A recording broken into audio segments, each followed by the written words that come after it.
It is 8:36 and I'm in the tent.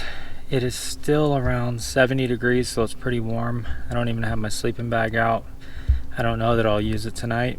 I really have to get better at pitching this tent before the Uinta Highline Trail next month. I think I need to make some adjustments on some of the guy lines and things where they tied knots from the factory aren't really helping me get this inner mesh pulled out as far as it should be. Specifically on the one on the front, definitely the one that holds all the tension for the trekking pole. I did end up using a stick to help the angle of the guy line on the back of the tent, and that seemed to help out a lot. But as you can see, some of the mesh is still sagging pretty good. Like if you look at this one,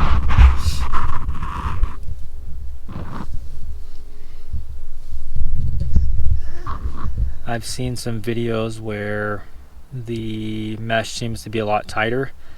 So I'm gonna, when I get up in the morning, I'm gonna leave this set up and try to make some adjustments if I can. You know, I'll also say for the inner mesh sagging and me probably not having this thing staked out as good as you possibly could, it's still pretty roomy. As you can see, I'm sitting up, I'm barely touching here. If I was sitting here, my head wouldn't even be touching the mesh at all. I'm barely touching it there. My feet don't touch the mesh at that end. I'm about 5'9", so I fit in here well. There's a lot of extra room for my gear on the sides.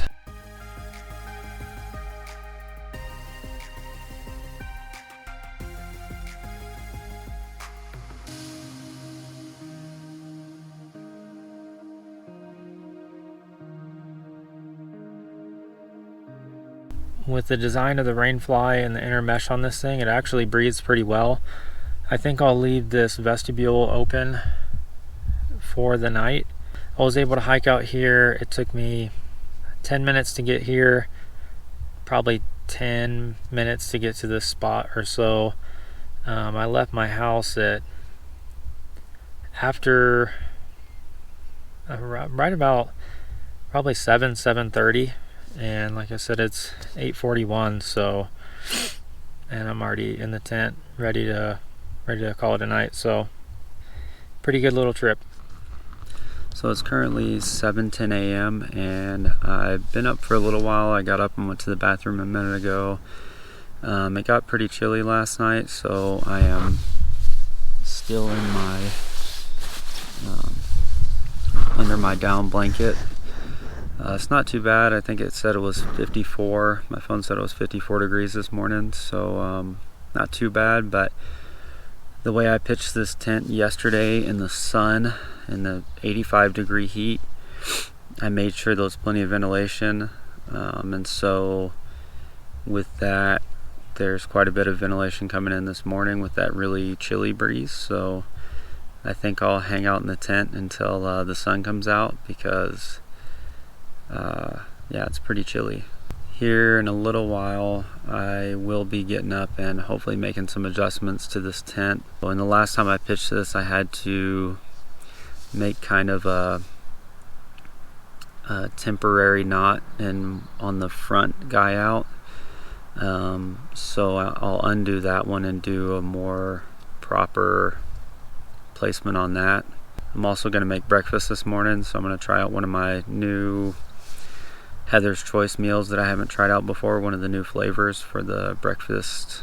It's like breakfast oatmeal with buckwheat.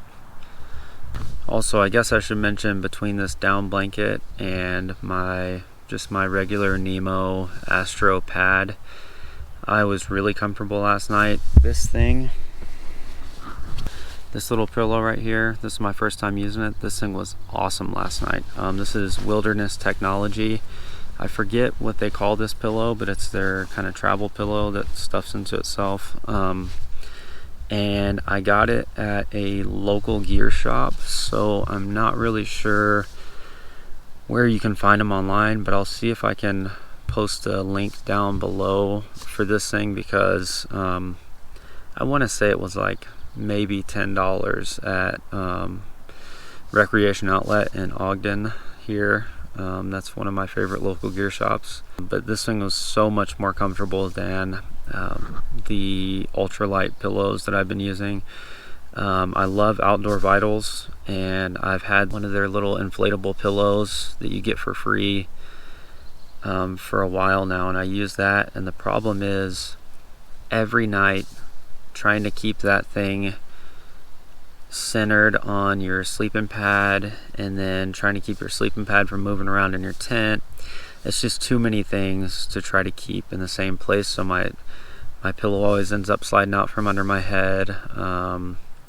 It worked decent when I was in a hammock, because I would it would kind of, gravity would pull it back down towards my neck area, I guess. But in a tent, I just don't have the patience to chase that pillow around. Or I've heard some people say you can put a t-shirt over your sleeping pad and put the pillow under it, but I think this is still more comfortable. The air pillow is not really, it's just not really that comfortable. And I think this thing it doesn't weigh very much. It's super light, so I'll get the exact weight and put that right here.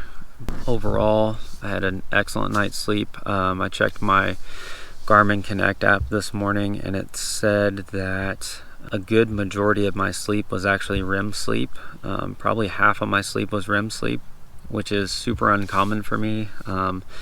Usually it seems like my sleep is just a little bit of REM sleep and a lot of light sleep, and so I don't usually get a great night's sleep on average, but it seems like I got a better night's sleep out here, believe it or not, than I usually do at home on my mattress. So that's kind of interesting.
So as you probably already saw, this is the Heather's Choice Blueberry Cinnamon Breakfast. It's got buckwheat, dried blueberries, and cinnamon.